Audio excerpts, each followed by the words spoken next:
Hey, the Mad Hermit here, and welcome to the Mad Hermit's Guide to Shroud of the Avatar Pre-Alpha Release 3. We've got a lot of ground to cover, so let's get started. Now, Pre-Alpha Release 3 represents a huge milestone for the game, not just for the developers, but for the fans as well.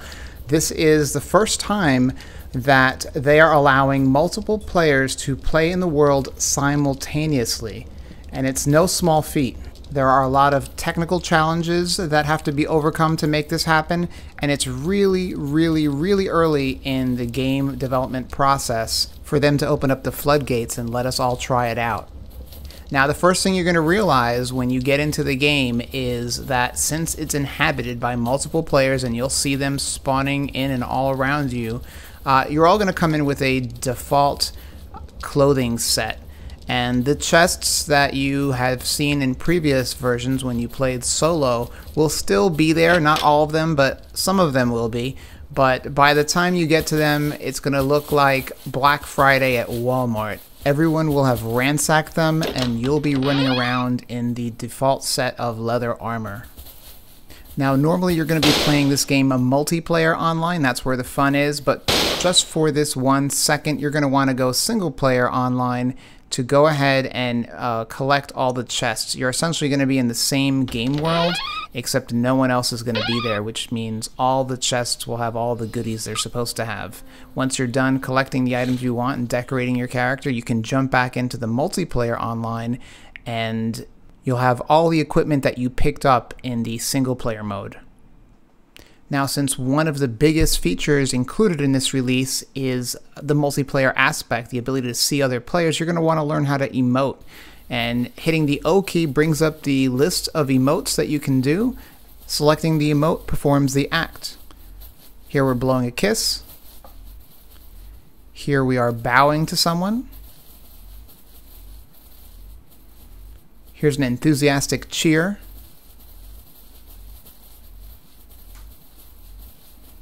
Now we're clapping. Here's a very heartfelt cry.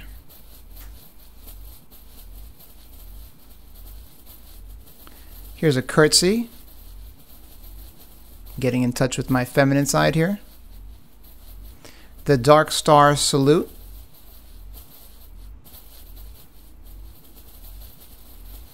Here I'm showing off my muscles with a nice flex. Here's a good knee-slapping, funny laugh. Nodding my head. Pointing.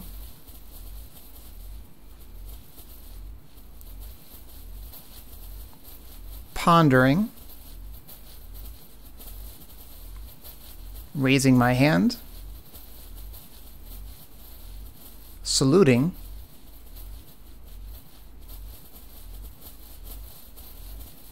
Shaking a fist,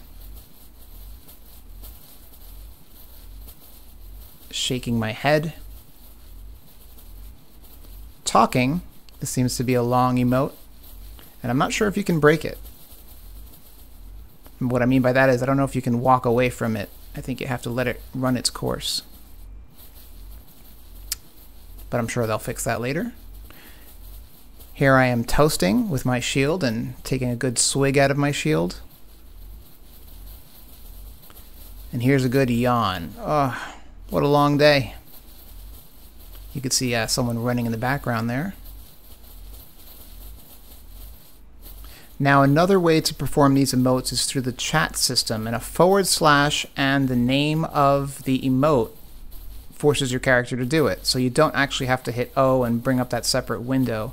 You can actually do it right here in the chat window. And the chat window is launched by hitting the enter key. Or if you hit the / you can also go right into an emote. Now, before I wrap things up, let's talk about the toast command. The toast command will pretty much raise anything you have in your hand and drink from it. In my case, it was a shield. It could be an empty fist. Either way, it's kind of lame if you don't have a tankard. Here I'm in Kingsport. I'm going to go to Abbott, the innkeeper, and I'm going to buy a mug of ale. And that's the only way you could do it. Now, you have 100 gold to start with, and I've bought a few things already, as you can see. But you add a mug of ale to your transaction, and once you buy one, you can now equip it. See the brown ones there at the table? You can try to steal one of those, but for some reason you can't equip it. It'll probably be fixed later on, but right now you can't equip it unless you buy it. So now I'm going to equip the mug of ale. And now I'm going to issue the toast command, and I look like someone who's either begging for change or about to raise my glass. And here I am raising my glass and looking the part. Another new and useful command is the F key. Hitting the F key brings up your friends list, and typing a name into the magnifying section allows you to add a new friend. And that's helpful because this way you know when your friends are online or not. If it's white, they're online. If it's gray, they're not currently online. And here I'm meeting up with Fire Angel, who's nice enough on the forums that I figured I'd give her an escort to the heart of the village of Braemar.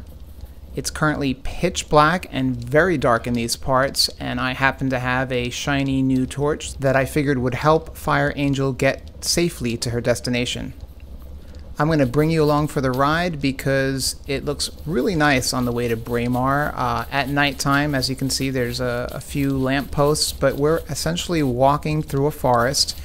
And one thing that they've done this time around with the villages is give them a sense of smallness and underdevelopment. And they've done that by, instead of having vacant lots, they've still squared off the lots and put some fencing around there so you can identify a particular location, but they're overgrown with shrubs and trees until you put a house on them. Now we can't put houses yet, but in the future we will be, and this does a lot to make the villages look like they are growing organically. Now before I move on, let me tell you how to get to Braemar. If you're in Owl's Head, as I am right now, you're going to jump into a lunar rift and teleport yourself all the way back to Kingsport. Once in Kingsport, you're going to hug that wall to your right and leave through the first exit you see. This exit will take you directly to Braemar.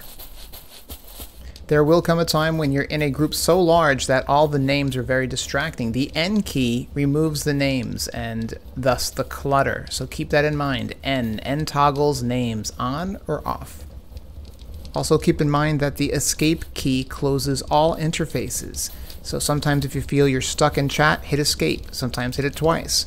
A funny little side note, you can see Lord British table dancing Coyote Ugly style, as well as some other notable figures in this room. This was part of the Dev Plus pre-Alpha 3 release that happened yesterday to make sure everything would run swimmingly today. I'm here with legendary bard Holt Ironfell of the Poets Circle, admiring the Knight's Lighthouse here in Kingsport. Another sight you'll see here is the Lord Houseboat. Both the Knight Lighthouse and the Lord Houseboat are founder rewards that are still available. Alright, the last item I'll discuss is crafting. Crafting's gone through some slight changes. Now you can open up your recipe book with the R key. You could do that before, but it does come loaded with some recipes, some basic recipes, and double-clicking on the recipe drops down the appropriate components if you have them in your inventory. So that's a nice and welcome addition. Also, the default option when you drag a stack is going to pull up the selection window so you can select how many items you want to drag off the stack. If you want to drag everything, hold down Shift and drag, and you'll drag the whole stack, and it won't ask you how many. Anyway, that's it for this guide. I know we covered a lot of ground, but there was a lot of ground to cover. The game is looking great. I'm very impressed by the number of simultaneous players that can all fit in a room and there's no problems. As I understand it, I think they're capping instances to about 64 people, and so far so good. I hope you liked this video. If you did, give it a thumbs up. If you have questions or comments, leave them below, and I'll see you online.